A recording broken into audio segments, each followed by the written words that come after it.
Begin Self-Publishing, episode number 24. My 3 biggest self-publishing mistakes. Interested in self-publishing but don't know where to start? Want to get your book onto Amazon? Want to hold your paperback book in your hands? Learn how on the Begin Self-Publishing podcast with your host, Tim Lewis.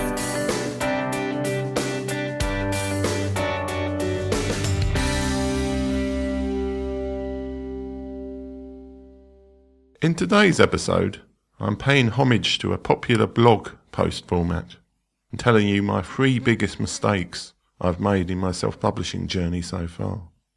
I've made quite a few, but I've whittled them down to 3 major ones. So far in my self-publishing journey, I've self-published 3 time travel novellas, all as ebooks, and 1 young adult fantasy novel, both as a paperback and as an ebook. My first mistake is that change from time travel to young adult fantasy. Discouraged by poor reviews, and also by the fact that actually writing time travel is extremely difficult given the nature of the jumping around and keeping consistency, I decided that I'd write a young adult fantasy book. And by young adult I just mean that it's a shorter and more simple work than most of the other fantasy books out there. The trouble is, I've always liked fantasy as a genre, but I don't really read much fantasy. Most of the fiction I have read has been time travel or science fiction. Even then, I've tended to stay for the shorter works. I don't actually think there's anything wrong with the young adult fantasy category, but I've had hardly any sales of my Magpies and Magic book, despite the fact it's received relatively good reviews so far from the few people who have reviewed it. Changing genre is never ever a good idea in my opinion. While you're not going to get that many people coming directly from one book to another book that you write, unless it's in a series, if you're changing to a completely different genre, then you're going to get hardly any follow-through traffic at all. And there is an issue that you've built up a list of people who reviewed your previous book who may not be interested in your new book in a new genre. So that would say is my first self-publishing mistake. I probably should have written at least a science fiction book of some kind, probably another novella or 2. But because I was doing NaNoWriMo last year, you were supposed to write 50,000 words, I decided to write a longer young adult fantasy book instead. I think in hindsight this was a mistake.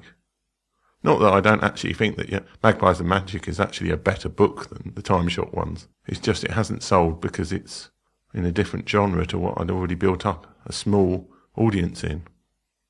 My second biggest mistake was a targeting one. As some of you may be aware, I've used Facebook ads in the past to promote my books. I found it very hard in terms of time travel to pick categories in Facebook to target posts to. What this involves is that if you launch a Facebook ad, you can target to people who like particular pages or particular categories. I'd had some success targeting my Timeshock book towards people who like Doctor Who and the Doctor Who movies.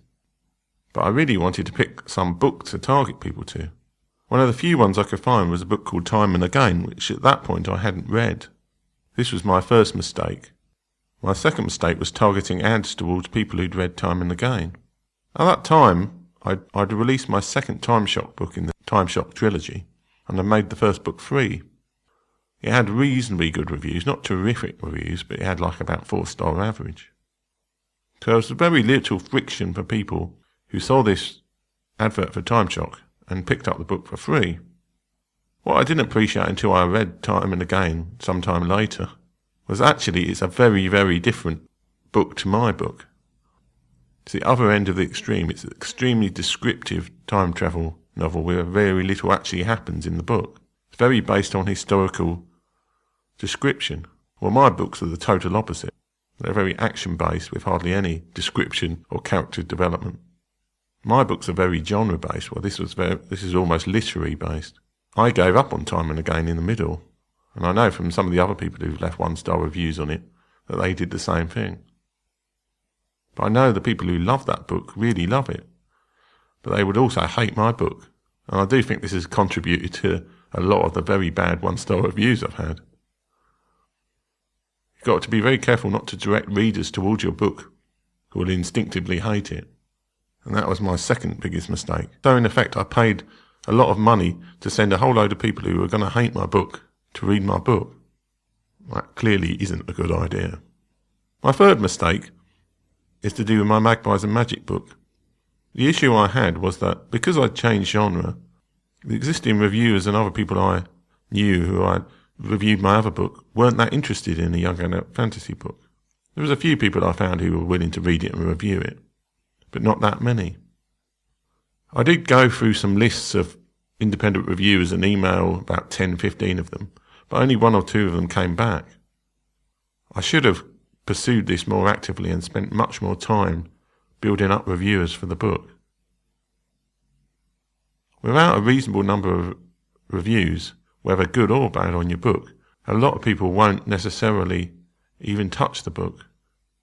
It's bizarre. I think actually a number of reviews is way better than having just a few very good reviews. As I was in the KDP Select program at the time for Magpies and Magic, I couldn't use the Story Cartel service that I'd use for my Timeshock book to give it out free to a load of people to get reviews. So I managed to lose all the momentum of the launch of the book by not having enough reviews and not having enough interest in the book, which is why the book has never really ever taken off. Now, it is the first book in a series, and the rest of the series isn't written yet. I'm writing the second book as we speak in NaNoWriMo this month. So it may well be that I can revive the series by releasing the later books, and I'll certainly attempt to do that.